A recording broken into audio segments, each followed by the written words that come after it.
Então, pessoal, agora que nós já sabemos as regras, né, para a classificação de seres vivos e sabemos que a espécie é o grupo mais básico da classificação, agora nós vamos entender o que é uma espécie, certo? Atualmente, né, devido ao fato do ser humano ter conseguido descobrir muitas novas formas de vida, o conceito de espécie ele é um pouco complicado. Né? Nós temos um conceito que, na falta de um conceito melhor, a gente usa ele. Mas a verdade é que ele não é um conceito que funciona muito bem para todos os grupos de seres vivos que existem. A gente tem um conceito que funciona muito bem para animais. Esse conceito é muito bom para animais, conceito de espécie. Para plantas ele é um pouco legal, ele funciona relativamente bem, né? Também quando se trata de fungos é um pouco problemático, e aí quando se fala de bactérias, né, e protozoários, aí a gente tem um conceito bem fraco para eles. Mas, como eu disse, na falta de conceito melhor a gente vai trabalhar com esse, né? Então, o que é uma espécie? Tá?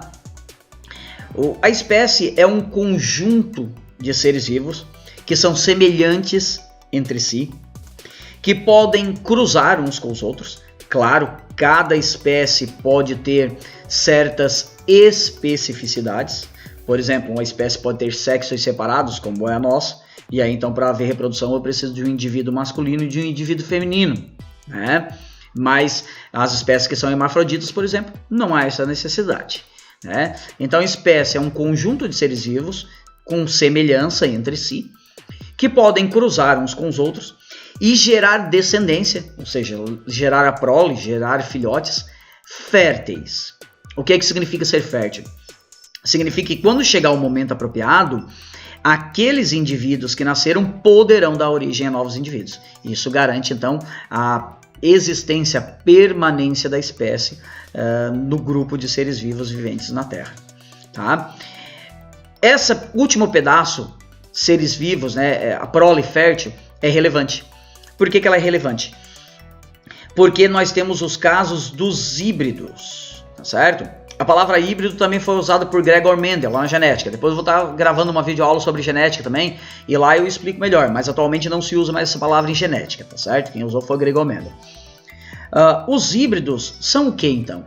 Os híbridos, eles são o cruzamento de duas espécies que têm um parentesco biológico, são geneticamente tão parecidas ainda, que são capazes de produzir descendência, são capazes de produzir prole.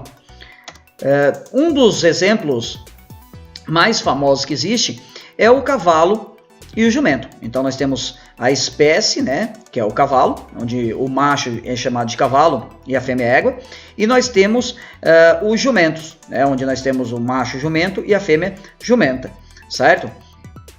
Essas duas espécies, né, então égua e cavalo, que é o Equus cabalus, né, e o jumento, que é Equus asinus, podem cruzar uns com os outros. Então, quando o cruzamento é entre uma égua e um jumento, eu vou ter como descendente um burro, tá? Se for macho, se for uma fêmea, mula.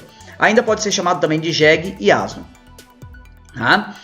Quando eu cruzo um cavalo, esse cruzamento geralmente não é feito, tá? Um cavalo com uma jumenta, por quê? Porque geralmente a jumenta tem um porte físico menor que o cavalo. Então, às vezes, o filhote fica comprimido no útero dela e ele pode nascer com deformidades. Então, geralmente, o cruzamento é entre uma égua e um jumento. Agora, quando eu cruzo um cavalo, né, com um jumento, eu vou ter o híbrido, que é o bardoto. O que esses animais têm diferente? O que eles têm diferente é que eles são estéreis. Eles não conseguem se reproduzir, tá certo? Tanto o burro, né, ou mula, se for a fêmea, quanto o bardoto, tá certo? Eles são estéreis, não conseguem se reproduzir.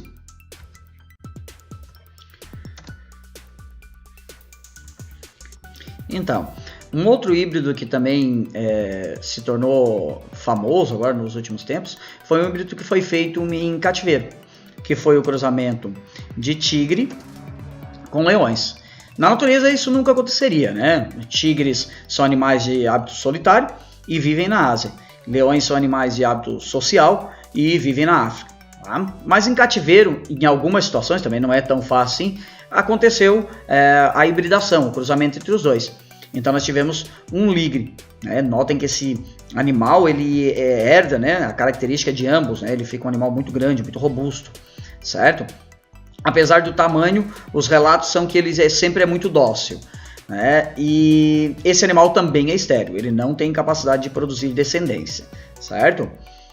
Um outro cruzamento, um outro tipo de híbrido que também é bem famoso agora entre os criadores de aves canoras, é o cruzamento entre pintacilgo, tá? E o canário belga. Isso resulta em uma ave que é conhecida como pintagol. Essa ave, os criadores gostam dessa ave porque ela tem a habilidade de canto do canário belga com a resistência do pintacilgo. Esse animal também é um animal estéril, ele não consegue se reproduzir, certo?